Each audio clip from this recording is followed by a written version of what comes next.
If you've got the address in your brain and I send out the vibration, if I'm thinking of you and I would like you to phone me or I want to get a hold of you, you could be wandering down Oxford Street in London, England. I could be in Fifth Avenue in New York and I could be thinking, gosh, I wish I could get a hold of Nick and I just can't reach him.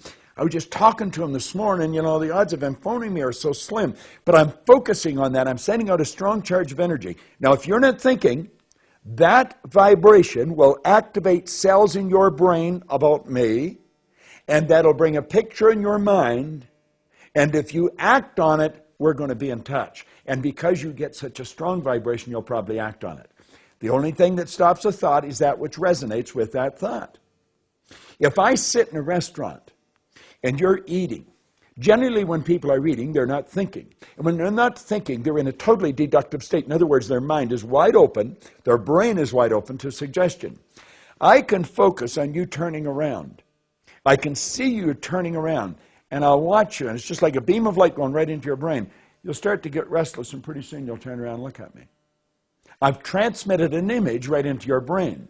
Now, I'm not recommending people do that because you're invading somebody else's privacy, and that's not particularly a nice thing to do. In fact, I don't agree with it at all, so I probably shouldn't even told you that.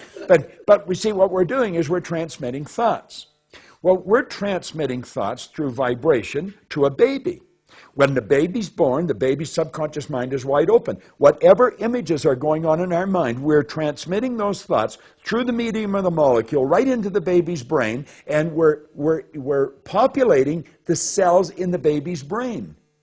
Like if I asked you to think of your home like that, a picture of your home flashes on the screen of your mind. Now if I'm going to ask you to think of your car, a picture of your car flashes on the screen of your mind. Think of your front door, and a picture of your front door, your refrigerator. You see, all these different pictures are coming up.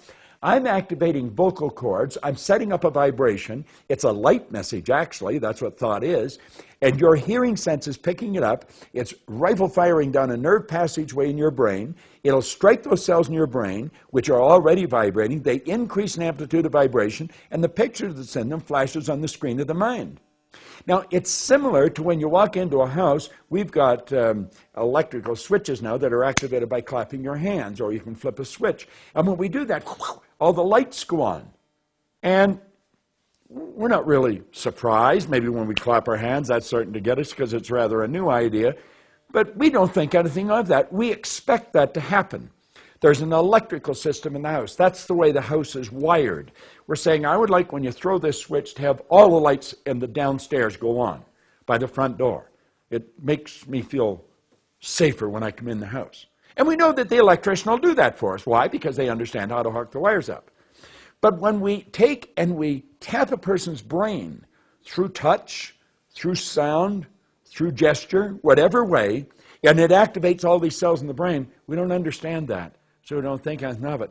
It's an electrical system in the body that's more intricate than anything in a house. The electrical system in the body would make the electrical system in a supercomputer look like an absolute toy. And we really don't understand much about it.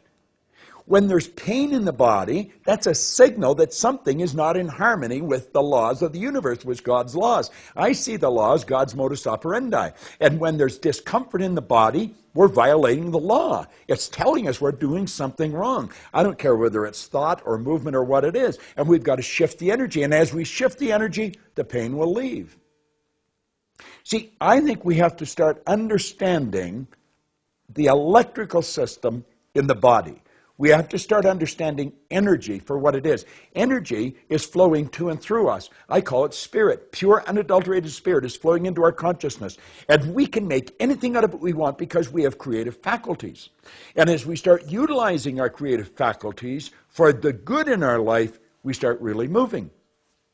Do you know, Napoleon Hill said that an educated person is not necessarily a person with an abundance of general or specialized knowledge. He said an educated person is a person who has so developed the faculties of their mind that they can acquire anything they want or its equivalent without violating the rights of others. See, memory, perception, intuition, the will, reason, imagination, these are all mental faculties. And we can develop them. And they're used to operate with the inside, where the power lies within us. Our sensory factors are helping us communicate and correspond with our outside world.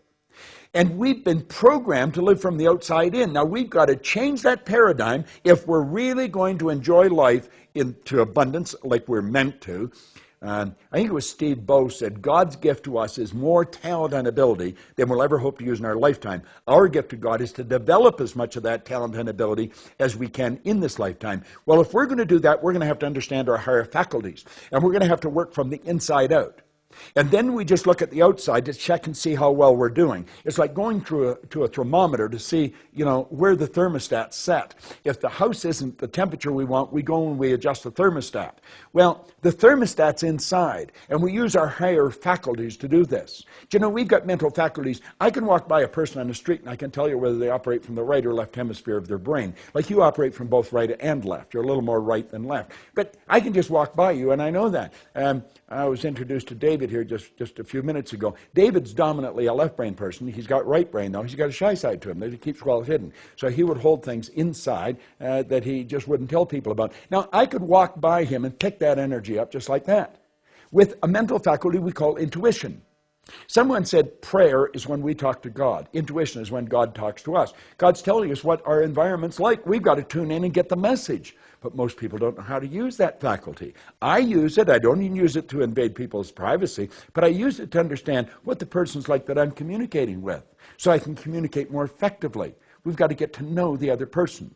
And the only way we're going to get to know the other person is to know ourselves. Like I think I mentioned where it says at the Ark of Apollo, know thyself. That message has been there for 2,000 years. Most people know more about the operation of their television set than they do about themselves. The average person knows little, if anything, they think they're their name or their body. They really know very little about themselves, and then they're wondering, how did they improve their results? As Ray told me, he said, they're your results. If you want to improve your results, you've got to improve you. And he asked me one time, he said, do you ever read? And I said, no, I can't read. Now, that wasn't true. I could, not well, but I could. I since found out I read about as well as most people. The average person reads at about a grade 7 level. And that's because we learn to read by the time we're in grade 7, and we never improve upon the skill from that point on. Just like you're talking about energy in the body and, and how to tap and how to use the energy, well, we can do that with reading. We can just take that, because words are symbols, and every symbol has a corresponding image. There's pictures on the page, and we just get the pictures. There's photo reading, photo learning. But we know so little, and we're influenced by the critics. I'm not anymore. I used to be, but I'm not anymore. I follow my inner counsel, you see.